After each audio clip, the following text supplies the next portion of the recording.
especially for rod weight, or choice of line designation for a rod, you should probably figure out what geographical area you're going to fish most frequently, and that will drive the choice of the line weight that you would use for your go-to rod in the surf. In Ventura County and Santa Barbara County, where I'm from, the coast faces south.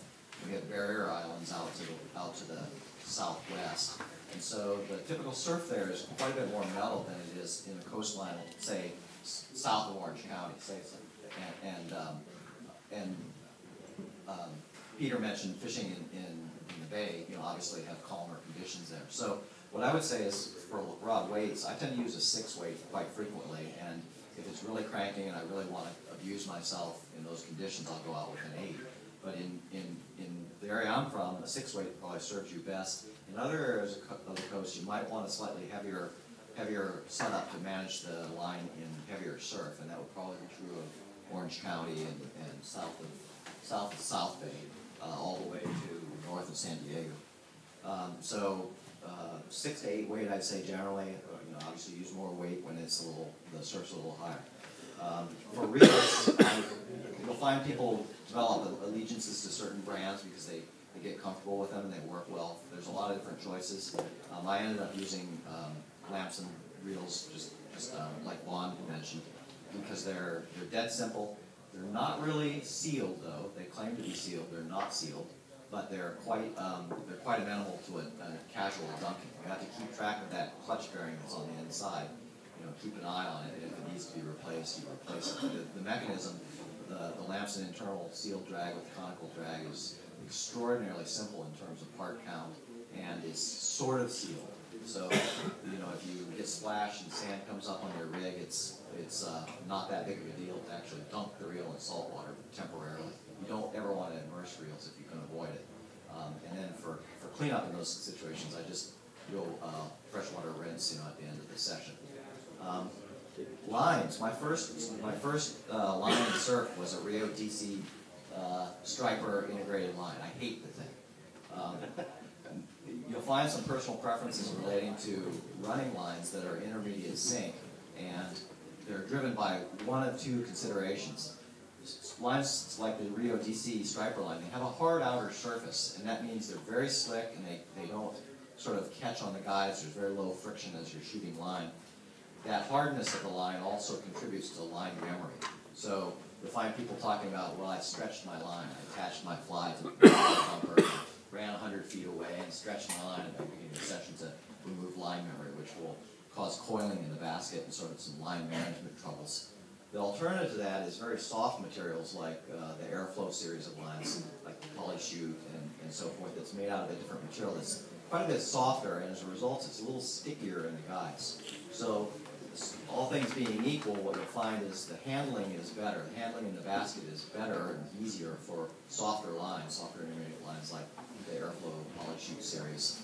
But the lines are a little stickier in terms of the amount of distance you can achieve. So if you can manage, if you don't mind stretching lines at the beginning of your session, you can use a hard surface running line like the Rio and a lot of Rio lines in particular.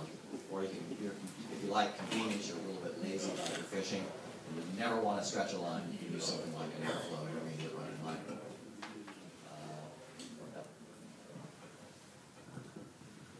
All good points. For club surf fishing clinics for beginners, I normally have them start out or recommend an 8 weight rod with a 300 grain line. And there was a good point made about the length of the head.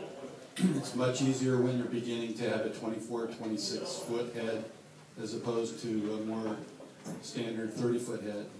So that's one consideration. Time of year, time of the day can make a difference in which rod setup you use as you move from beginner to intermediate type fly fishing. In the winter, we have very big waves. Typically, you have storm action, storms coming from the North Pacific. So it's better at those points, on those days, to use the 8 weight or even a 9 weight, typically an 8 weight though with a 300 grain line. During the summer, we end up with much milder weather, smaller waves, and you can move to a 6 weight with, say, a 200 grain line or maybe a 250 grain line. I don't know if everybody's into fly fishing already, but if you're not, you might be having a little bit of sticker shock. So a few comments about reels. Tim Rajeff just came out with an Echo reel that costs $80. That's perfect for the surf. There's several reels in that range, $80 or so, that are serviceable. Actually, even a Fluger Medalist that you can buy for about $35 now will work in the surf. It won't last as long as the higher end reels, but if you rinse it out religiously, it's enameled, it'll work for quite a while. My choice at this point, I'm really hard on equipment. I like to spend my time fishing and not maintaining my equipment and worrying about my equipment. So I've settled on a Galvin Rush 6, which is perfect for me. I normally rinse it out when I get back. Sometimes I don't.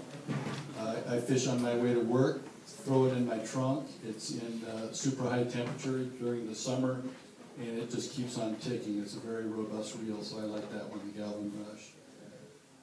As far as rods, you can also run the gamut. As soon as you get above $250,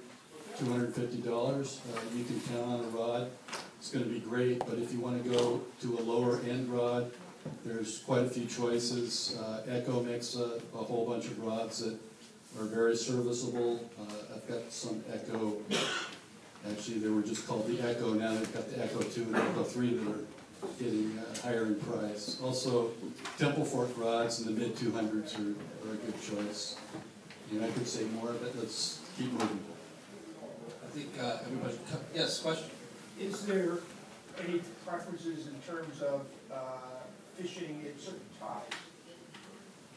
Absolutely. Every place has a tide, every place has a time. I mean, it depends on where you fish. There are places that are going to be great at low tide. In fact, I'll let Gary answer this That's going question. to be talked about later. Okay. I just want to, well, I do want to move it along because our time is getting down there.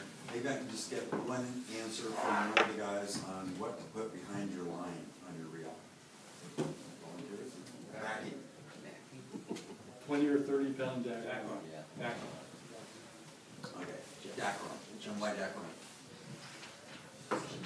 Yeah, Dacron is cheap, and it's easy on your hands. It's got a little bit larger diameter, so it's going to beat up a fish if the fish decides to take a lot of it out. And it just lays nice on the reel. Yeah, it doesn't rot. It's a good choice for saltwater. Now I want to move on to where to fish.